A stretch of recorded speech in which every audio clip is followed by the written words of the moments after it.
Cześć! W dzisiejszym odcinku porozmawiamy o promowaniu marek. Rozmawiamy z naszymi przyjaciółmi, polskimi firmami oraz pokażemy, jak my promujemy naszą markę. Mamy świetną okazję, ponieważ jesteśmy teraz w Grecji, w Salonikach, na targach Freskon 2025. Pomówimy o wystawach, o targach, w jaki sposób się tutaj znaleźć, czy jest to trudne i jak nadać sens działaniom wystawienniczym.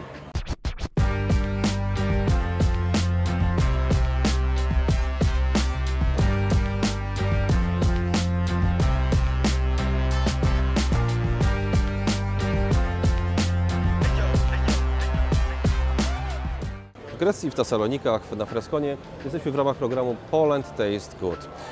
Jest to program stworzony przy współpracy Krajowego Ośrodka Wsparcia Rolnictwa oraz naszego Funduszu Promocji Owoców i Warzyw.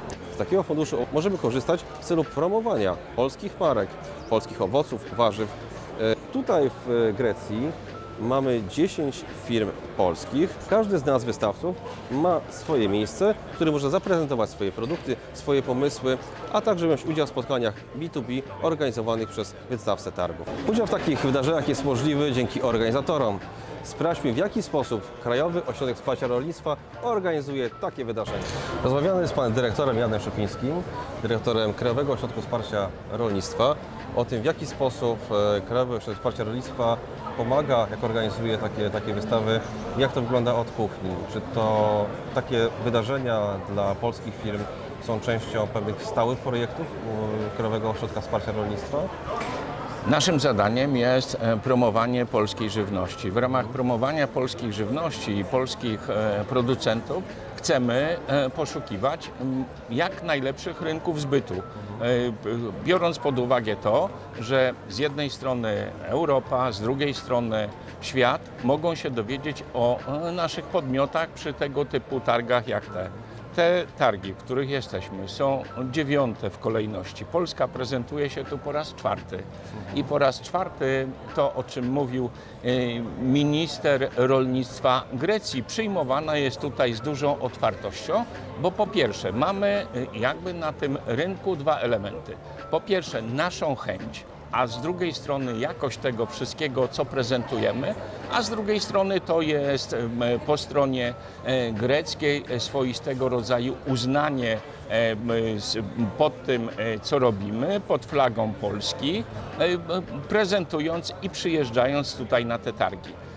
Takich targów w kraju i za granicą mamy blisko 30, w którym chcemy pokazywać z jednej strony potentatów polskich w zakresie polskiego przemysłu rolno-spożywczego, ale również te małe firmy, bo one mają w skali z jednej strony polskiego konsumenta, a z drugiej strony w skali swojego rozwoju należne swoje miejsce. Sam widziałem w tym roku targi, też uczestniczyłem w Singapurze, w Japonii jako nasza firma i te stoiska coverowskie zawsze były pięknie stworzone, tak pięknie się prezentowały. Chcemy, aby nasze stoiska stwarzały możliwości prezentowania się poza granicami kraju, zarówno tym potentatom, jak i tym małym firmom. I w związku z tym zapraszamy wszystkich do tego, aby się z nami kontaktować, aby na bieżąco omawiać targi, które mamy, bo wyjeżdżamy na najbardziej różne i skomplikowane i wielkie targi.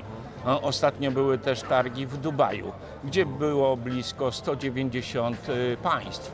No to już jakby świadczy o tym, jaka jest skala tego, gdzie wyjeżdżamy, promujemy. No i z tego wychodzą, powiedziałbym, też jakieś efekty. Po pierwsze, móc zawierać kontrakty. To jest bardzo ważne, ale ważnym jest też elementem, że jak my jesteśmy z Polski, wyjeżdżamy na jakieś targi, tak jak na przykład tutaj do Grecji, to w Grecji jest możliwość spotkania tych podmiotów, które tutaj są, z kontrahentami, którzy są z innych krajów jakby europejskich i rozmowy na naszych stoiskach i wymiany poglądów, bo z tego programu, który jest tutaj w ramach tych targów, to ważnym elementem jest nie tylko to, w którym się tutaj prezentujemy, stoisko polskie. Staramy się, żeby rzeczywiście zawsze one były dobrymi, ładnymi stoiskami, aby nie trzeba było się tego wstydzić i aby nasi gospodarze tam, gdzie jedziemy jako Polska, mówili i zapraszali nas właśnie też z tego punktu widzenia, że to są ładne stoiska, to ważną sprawą jest również możliwość spotkania się, wymiany poglądów w układzie firma z firmą, bo tak to po prostu jest. Jest też taka przestrzeń na każdych targach do tego, aby takie rozmowy odbywać. Nasza firma jest po raz drugi na targach Freskon i mogę powiedzieć śmiało, że po poprzednich targach już mamy kontrakt, mamy pewne już małe ilości, ale już udaje się powolutku budować te relacje z klientami greckimi. Po pierwsze, to bardzo serdeczne gratulacje, że Aronia Egert 2 razy prezentuje się w Grecji i powiedziałbym, ma tego typu dobre doświadczenia, bo zawsze najlepsze, dobre doświadczenia sprawiają to, że chcemy poszukiwać różnych rynków, również poza innymi możliwościami, nie tylko po stronie greckiej, czego bardzo serdecznie życzę. Natomiast wszyscy ci, którzy są tym zainteresowani, to po pierwsze prezentujemy to na naszych stronach internetowych, no ale też zachęcam do bieżącego kontaktu. No po to też na przykład tutaj jesteśmy jako przedstawiciele Krajowego Ośrodka Wsparcia Rolnictwa, aby rozmawiać z gospodarzami tych targów, ale rozmawiać też z gospodarzami innych targów. Podsumowując, chyba Polacy już nie muszą mieć kompleksów, prawda? Z jakością, z naszymi produktami. Powinniśmy pozbyć się kompleksów i coraz aktywniej pokazywać się światu. No, podkreślał to tutaj minister grecki rolnictwa, że prezentujemy znakomitą jakość naszych towarów tutaj, że konsumenci greccy są bardzo z tego tytułu zadowoleni. No to na tym przykładzie chociażby najlepiej, bo to najlepiej zawsze mówi się o przykładach, świadczy o tym, że tych kompleksów nie ma, że wręcz przeciwnie, możemy atakować różnego typu rynki świata, w których Polski może jeszcze nie ma, może tam o nas nie wiedzą, ale to, o czym rozpoczęliśmy naszą rozmowę. Dla firm ważne jest i dla Polski też ważne jest, że te firmy prezentują się pod szyldem Polski, prawda? Że nie jesteśmy na tych targach każdy w innej części sali, tylko Polska po pierwsze z dumą prezentuje duże, małe firmy, a i też dla odbiorcy w niektórych krajach ważne jest to, że no to jest tak swoistego rodzaju gwarancja, że to jest stoisko narodowe, tak, że firmy widziane i tak dalej, i tak dalej. Bardzo dziękuję za rozmowę, panie dyrektorze. Dziękuję, bardzo dziękuję. Do zobaczenia. Każdy z nas przyjeżdża na takie targi z pewną wizją, z pewnymi pomysłami, jak to może wyglądać oraz z pewnymi rozwiązaniami i produktami. Dzięki kontaktom, spotkaniom, czy to z sieciami handlowymi, czy z potencjalnymi lokalnymi klientami, czy po prostu z konsumentami, możemy zwalidować swoje pomysły, zobaczyć, na ile nasze produkty odpowiadają w danym rynku, ponieważ pamiętajmy, że konsumenci na każdym rynku mają inny smak, szukają innych potraw, innych warzyw, innych owoców. Jest to świetne miejsce, żeby sprawdzić swoje rozwiązania. Mówiłem o jakości, o polskiej marce, o polskich produktach i Polska też papryką stoi, dlatego przed nami jest Paweł Myziak, szef firmy Europapryka, świetnej marki, którą widzimy i bardzo lubimy. No lubimy się, tak jest. Tak jest. I wspieramy wzajemnie. Paweł, powiedz mi, papryka czerwona, żółta i zielona. To jest taki typowy odbiór konsumenta, ale przecież wiemy, że produkujemy w Polsce chyba więcej tych papryk niż tylko te 3 kolory.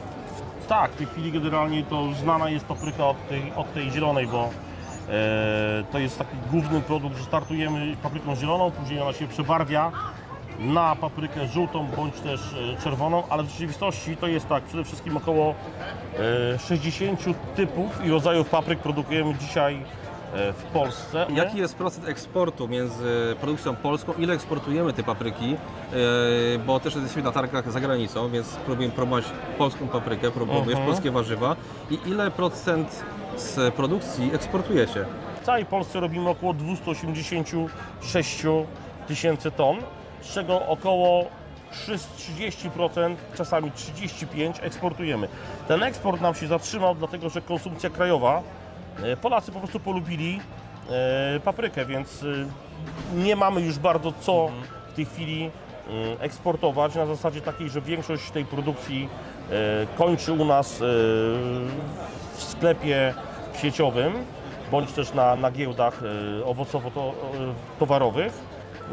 Jesteśmy na targach po to, żeby tutaj znajdować nowych odbiorców, dlatego że odbiorca, który sam przyjdzie do nas na targi, przyjedzie do nas na rejon, czy to też jabłkowy, czy paprykowy, tych rejonów w Polsce trochę mamy, czy truskawkowy, to jest odbiorca, który przyjeżdża tylko wtedy, kiedy potrzebuje. Na targi jeździmy po to, żeby tutaj znaleźć relację i klienta, z którym będziemy ciągle handlować cały czas, czy będzie lepiej, czy będzie gorzej, ale relacja i sprzedaż tych produktów powinna odbywać się w trybie ciągłym, a nie tylko wtedy, kiedy na innych rynkach brakuje, bo przede wszystkim dla nas najważniejszy jest konsument przede wszystkim polski.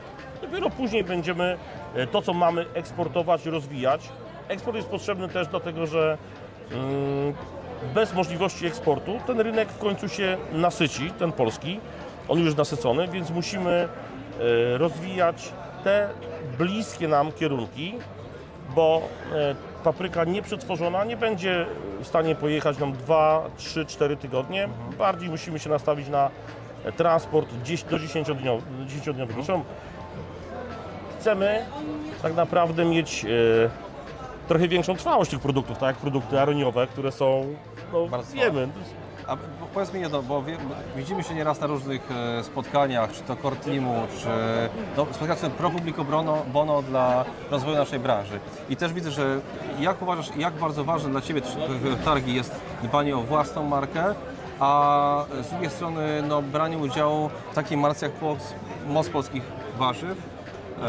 Przede wszystkim jest jedna bardzo ważna rzecz, która cechuje, myślę, że Twój projekt i projekt Moc Polskich Warzyw. To jest projekt w ogóle, on nie dotyczy tylko nas. My promujemy produkt polski, promujemy produkt, który robimy tak naprawdę, tak jak w moim czy w naszym przypadku, na południowym Mazowszu, więc nie zagarniamy.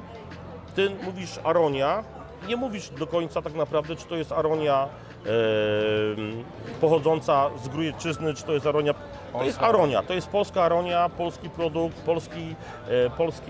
polska marka, bo staje się powoli marką i mówiąc wprost, tak jak staje się twarzą tej aronii. Aronia, którą już wszyscy pogrzebali jakiś czas temu, którzy wszyscy powiedzieli, że tego się nie da sprzedawać. Od dużej produkcji, od naprawdę boomu produkcyjnego 20 kilka lat temu i wielkich marzeń o potędze, aronia została odsunięta na drugi plan, teraz dostaje drugie życie. To jest ten moment taki, gdzie warto było pracować tyle lat, warto, że ją promujesz. Tak samo ja uważam, że przyjdzie taki moment, kiedy ta marka Moc Polskich Warzyw będzie marką, która nie tylko będzie dotyczyła mnie, będzie dotyczyła regionu polskich warzyw, bo my łączymy w sobie pomidory, łączymy cukinie, papryki. Papryka jest takim flagowym tematem, dlatego że jej popularność rośnie. Tak jak trzeba wykorzystywać trendy i do tych trendów się podłączać. Kiedyś takim trendem polskim były jabłka. Cały eksport odbywał się wokół jabłek, więc takiego konia pociągowego trzeba zawsze znaleźć, do niego się podłączyć i z tym po prostu podążać tym śladem. My ciągle, jak na wszystkich targach się spotykamy, to kluczem jest jabłko zawsze, tak? Jesteśmy w 80% jest jabłko, my jesteśmy dodatkiem do tego jabłka. Aronia, czy też tutaj widzimy jakieś pieczarki, czy grzyby, czy papryka. W większości jest jabłko. My jesteśmy takim troszeczkę wisienką na torcie, bez której ten eksport się nie zamyka całościowo, bo marzeniem jest tworzyć wartość dodaną. Aronii się wydaje, w tym momencie mi się wydaje, że wy tworzycie już wartość dodaną do tego wszystkiego, że sprzedaż samego owocu to nie do końca jest to, czego wy poszukujecie. Dajecie pewien przykład, że trzeba sprzedawać produkt gotowy, który jest w stanie dojechać w każdą część świata. Jest to taki pomysł od w ogóle zakładania tego biznesu, że sprzedajesz jakiś produkt, a nie tylko sam owoc. Tak? Jest to pewien ten łańcuch dostaw, trzeba budować. Tak? Ale też pewna idea. I to pewna idea, którą należy gdzieś kopiować w innych produktach. Trzeba też kopiować nie tylko samą ideę, ale też generalnie upartość Twoją, która jest pomimo wszystko cały... O uporze to chyba większego niż twój nie ma Tak do jest, programowania. A pytanie, czy w przypadku papryki na przykład jest taka szansa na to przetwórstwo paprykowe, które ono się rozwija, czy jak w tej chwili wygląda takie W tej przetwórstwo chwili polskie? potrzebujemy czegoś nowego, czyli innowacyjności. Papryka sama w sobie daje ogromną możliwość, jeżeli chodzi o zastosowania. To jest produkt, który widzimy wszędzie. Jeżeli patrzymy na pół talerza, to tam jest zawsze ta papryka. Jeżeli patrzymy w wielu restauracjach, jest w różnych postaciach podawana. Stało się takim podstawowym produktem ta papryka. Brakuje jednej rzeczy. Brakuje dzisiaj w przetwórstwie paprykowym innowacyjności. Dlatego, że jest szereg już możliwości, szereg produkcyjnych możliwości. My ciągle znamy tylko papryka, która jest w słoiku, w zalewie octowej. To jest jedna odsłona. Ilość dzisiaj możliwości, które daje przetwórstwo, czyli jest bardzo duża, natomiast to jest kolejny wysiłek. Pojedynczych małych gospodarstw, pojedynczych małych firm nie jest stać na podjęcie wysiłku, żeby zaistnieć z nowym produktem. Wprowadzenie dzisiaj produktu na rynek to jest ogromny wysiłek finansowy. Główne marki, które dzisiaj działają na rynku, poświęcają między 10 a 15% przychodu ze sprzedaży danego produktu na jego promowanie. To są w wielu przypadkach gospodarstw czy też firm naszych polskich, niedużych, które rosną dopiero. Przekazanie dzisiaj 10 czy 15% na promocję jest bardzo ważne, jest takim wysiłkiem czasami ponadnormatywnym. Nie da się tego tak zrobić szybko, musi to być robione systematycznie. Bardzo często musimy się nauczyć, że sukces to jest sukces wielopokoleniowy. Nie da się osiągnąć sukcesu ad hoc w jednym pokoleniu w ciągu 2, 5, 10 lat. Moja firma istnieje 25 lat.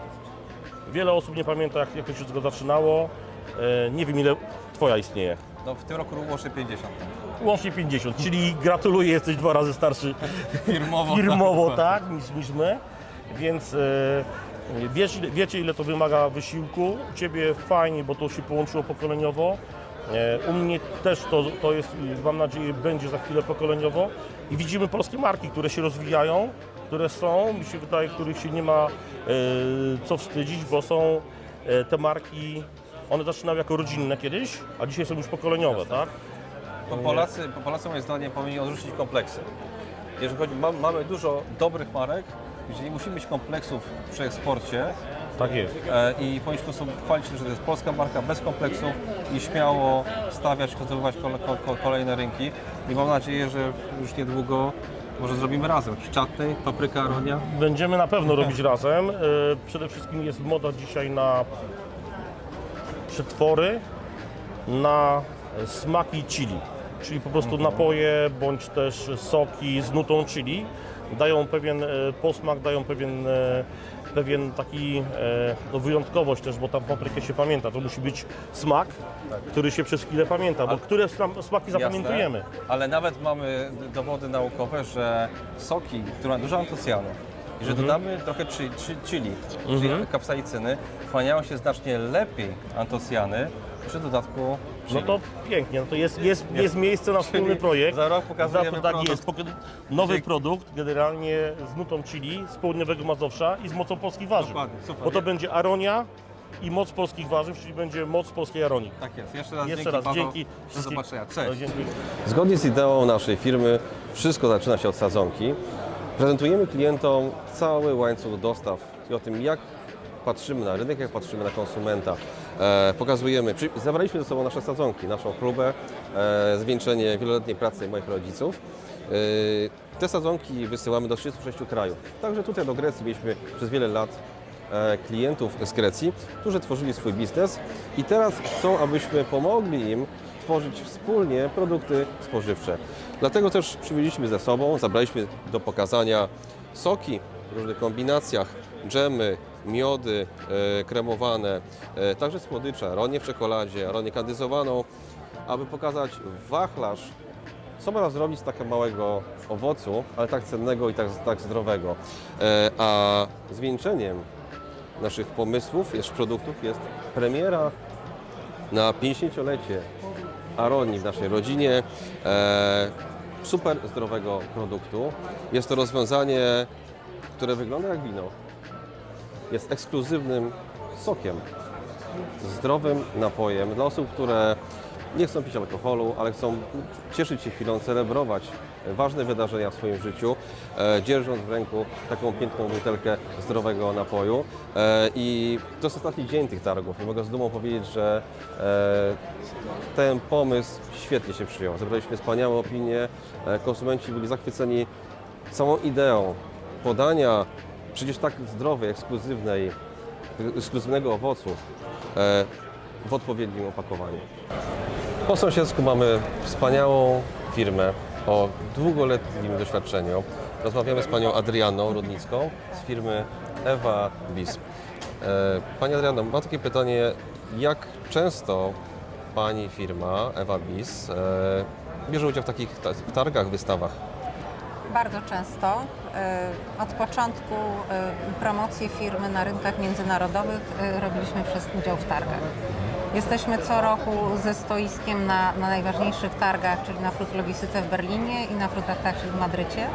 Poza tym często uczestniczymy w targach mniejszych, ale równie ważnych w różnych częściach świata.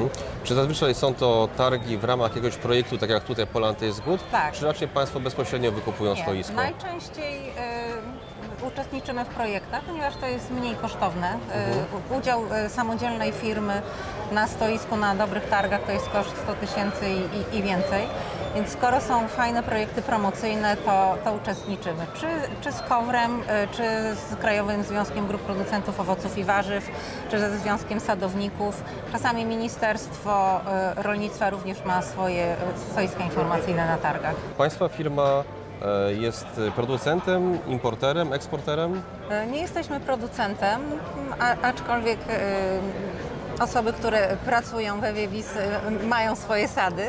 Natomiast jesteśmy firmą handlową. Współpracujemy z producentami, z rolnikami czy grupami producenckimi z całego kraju, zarówno z producentami owoców, jak i warzyw. I głównie eksportujemy. 90% sprzedaży naszej firmy to jest eksport. I do ilu krajów Państwo eksportują w tej chwili? No na pewno ponad 60 krajów w Unii Europejskiej, na większość rynków i poza Unię. No w zasadzie jesteśmy, można powiedzieć, na wszystkich kontynentach poza Australią, no bo tam świeżych owoców i warzyw nie możemy Jasne. wysyłać. I ile lat ma firma Ewa Bis? Firma została założona w 1987 roku. Właścicielem jest pan Marek Marzec, więc to jest dużo ponad 30 lat. I od ponad 12 lat już eksportujemy świeże owoce, warzywa. W tej chwili jesteśmy w czołówce eksporterów. Czy można powiedzieć też, że firma Ewa Bis w pewnym sensie kształtowała też rynek, który powstawał, ten młody rynek naszej młodej demokracji? Tak, myślę, że tak.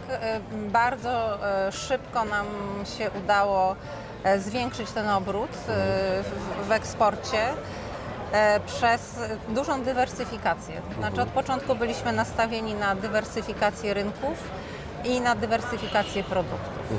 W tej chwili numerem 1 jest jabłko u Państwa? Tak, ciągle numerem 1 jest jabłko, jednak Polska jest największym producentem, eksporterem jabłka i tego surowca mamy najwięcej.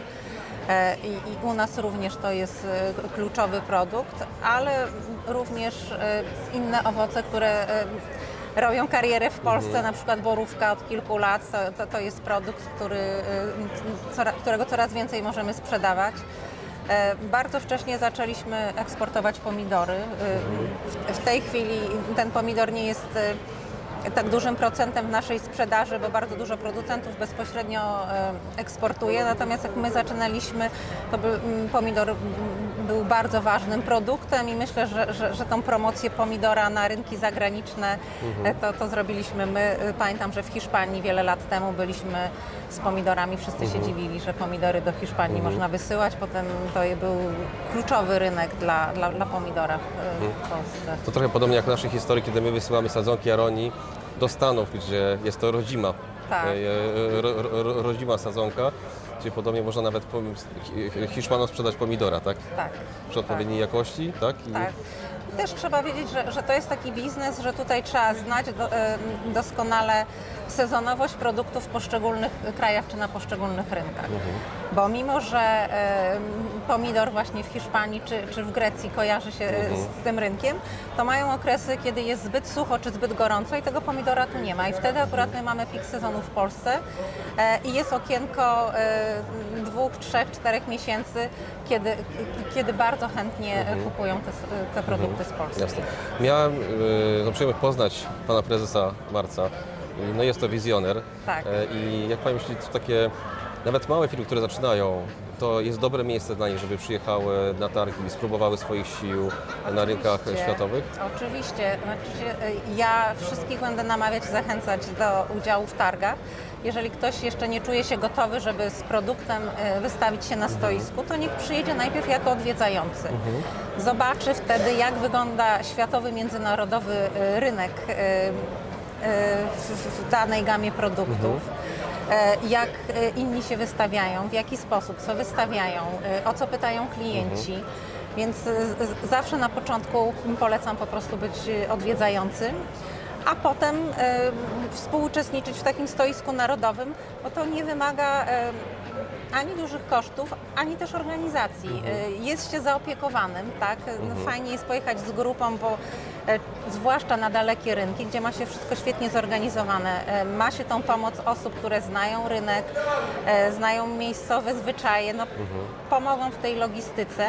No i co ważne, też często jest zapewnione tłumaczenie. Na przykład tutaj w Grecji warto mieć tłumacza z językiem greckim, bo po angielsku nie ze wszystkimi się porozumiemy.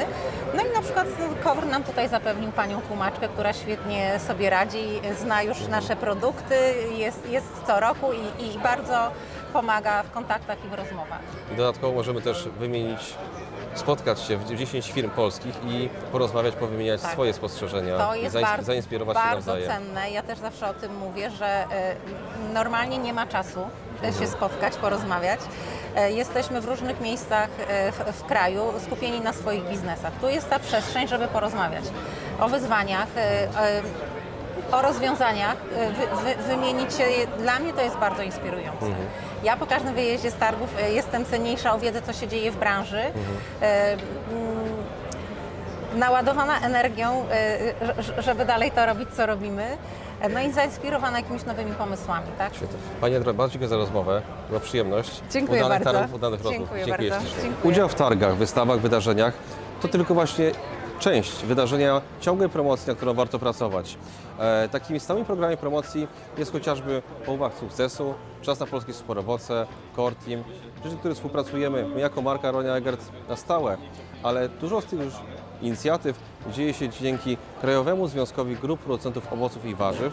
Bardzo dziękujemy za wsparcie, za pomoc i za inicjowanie takich wspaniałych wydarzeń, inicjatyw, akcji promocyjnych. Mówiliśmy o małych, dużych firmach, o owocach, warzywach, ale rynek rolno-spożywczy to coś też więcej niż tylko owoce i warzywa. Mamy na przykład wspaniałe firmy z ciekawymi produktami, różnymi niż tutaj widzimy sporo jabłek, owoców, warzyw, a u Was jest zupełnie coś innego. Jest z nami Pani Małgorzata Muszyńska z Leśnej Muszki. Z Leśnej Tak Muszki. I co jest Waszym głównym asortymentem produktowym? Generalnie firma nasza zajmuje się pozyskiwaniem owoców i grzybów leśnych. Odbywa się to w ten sposób, że lokalni mieszkańcy zbierają w okolicznych lasach grzyby, owoce, przynoszą do nas do skupów i my generalnie zajmujemy się tym, żeby sprawdzić ich pod względem bezpieczeństwa, zapakować i dać je tak jakby przetworzone dalej do dalszej odsprzedaży. A więc robimy produkty świeże, robimy produkty mrożone, marynowane. Fajnym produktem, który wymyśliliśmy ostatnio i jest bardzo duży trend zainteresowania i sprzedaży, to są grzyby w zalewie solankowej, gdzie one tak naprawdę w bardzo prosty i przystępny sposób możemy przygotować z niego proste danie. Wiadomo, że Polacy bardzo lubią, kochają las, kochają grzyby, ale i uwielbiają na niego chodzić, ale często moi znajomi przychodzą i mówią, niekoniecznie lubimy przy nich pracować. A więc my w tym momencie wpadliśmy na taki pomysł, żeby tak żeby za nich tak jakby przygotować. A więc my je oczyszczamy, sprawdzamy pod względem bezpieczeństwa, przygotowujemy gotowy półprodukt i dajemy do dalszej odsprzedaży. Jeżeli chodzi o sprzedaż, jest to głównie klient krajowy czy eksport? Sprzedajemy bardzo dużo naszych produktów w Polsce, jednak jest bardzo duże zainteresowanie za granicą. Oczywiście tutaj Włosi, Hiszpanie, Wielka Brytania, Szwajcaria. Także po prostu zainteresowanie, jeżeli chodzi o rynek europejski, jest bardzo duże. Ameryka, USA też jest bardzo zainteresowana ze względu na fakt, że tam jest polska Polonia i generalnie jeżeli pokazujemy się na targach w Stanach Zjednoczonych, budzimy bardzo duże zainteresowanie i dużo sentymentów, ponieważ Polska generalnie kojarzy się z naturą, lasem, grzybami, owocami leśnymi. Pięknie. I jesteście ambasadorami, jakby nie patrzeć, Tak. polskich produktów, jak każda firma, która bierze udział w targach. Czy wspomniałaś o targach w Stanach Zjednoczonych? Tak. Teraz jesteśmy w Grecji, ale w Stanach to też było targi zorganizowane przez KOWR, czy przez jakąś wspólną Poland Taste Good, czy to był indywidualny Wasz wyjazd na targi? Leśna Muszka należy do Stowarzyszenia Polska Ekologia. Jest to stowarzyszenie, które zrzesza właśnie polskich producentów ekologicznych i dzięki ich pracy i tak jakby działaniu możemy uczestniczyć w tych targów. Jako firma polska i ekologiczna zostaliśmy zaproszeni, żeby brać w tym udział i nie ukrywam, że jesteśmy bardzo zadowoleni z tej współpracy, ponieważ właśnie dzięki Stowarzyszeniu Polska Ekologia na przykład byliśmy na takich targach jak właśnie Chicago, jak Nowy Jork, jak Emiraty Arabskie teraz w obecnym czasie. Także Polska jest takim fajnie prężnym, rozwijającym się krajem, gdzie jest mnóstwo fajnych ludzi, którzy naprawdę wykazują bardzo dużą inicjatywę i ciężko pracują nad tym, żeby te nasze polskie produkty promować na całym świecie. I nie ukrywam, że tutaj z KOWR bardzo też często uczestniczymy w tych targach. Jesteśmy bardzo zadowoleni, ponieważ jest to przygotowane po prostu profesjonalnie. Współpraca na etapie tak jakby przygotowywania się do targów i eksponowania później naszych produktów jest jak najbardziej bardzo wysoko przez nas oceniana. Także Na pewno to jest duża pomoc, że w jednym miejscu może prezentować się wiele firm tak naprawdę, Tak, więc w pewien dokładnie. sposób to też podkreśla klientom, że jest jakaś selekcja, tak, tych firm. Czują się trochę pewniej może, tak, że przychodzą do jakiegoś miejsca, gdzie ktoś już dokonał, prawda, selekcji, więc dla klienta takiego dla odwiedzającego targi przyjście na stoisko narodowe jest trochę pewniejsze, prawda, niż szukanie Dokładnie. pojedynczych, a dla nas jest też prostsze, bo po prostu finansowo jest to dużo bardziej ekonomicznie się jak najbardziej, tak. jak najbardziej, bardzo dobrze to jest powiedziane. Przede wszystkim, jeżeli na przykład tutaj też organizacja KOWR, która to tak jakby organizuje i mamy przyjemność spotkania się z innymi właśnie przedsiębiorstwami, wymienienie się swoimi doświadczeniami, swoimi sukcesami, swoimi problemami. Są to bardzo cenne po prostu doświadczenia, które ja na co dzień wykorzystuję w swojej pracy. Super, bardzo Ci dziękuję za spotkanie Dziękuję i życzę ślicznie, samych miło było. udanych rozmów. Dziękuję bardzo. ślicznie. Targi Freskon 2025 powoli dobiegają końca. Mam nadzieję, że pokazaliśmy Wam, w jaki sposób można wziąć udział w takich targach, czy pozbyć się kompleksów jako polska firma, żeby pochwalić się swoją jakością, swoimi produktami. Mam nadzieję, że udowodniliśmy, że nie jest to takie trudne, nie jest to też kosztowne i warto się odważyć, pokazać się światu, a także porozmawiać, zebrać pewne doświadczenia, wymienić się swoimi partnerami, bo jest takie ciekawe, niezwykłe miejsce, gdzie polskie firmy mogą na spokojnie się spotkać, wymienić doświadczeniem, a przede wszystkim znaleźć potencjalnych odbiorców, ale także pomysły na nowe, inne produkty, nowe wyzwania, nowe rozwiązania. Także zachęcamy wszystkich do udziału w targach, wydarzeniach, a także przez cały rok do pracy w promocji, budowaniu własnej marki. Dziękuję ślicznie i do zobaczenia w następnych odcinkach.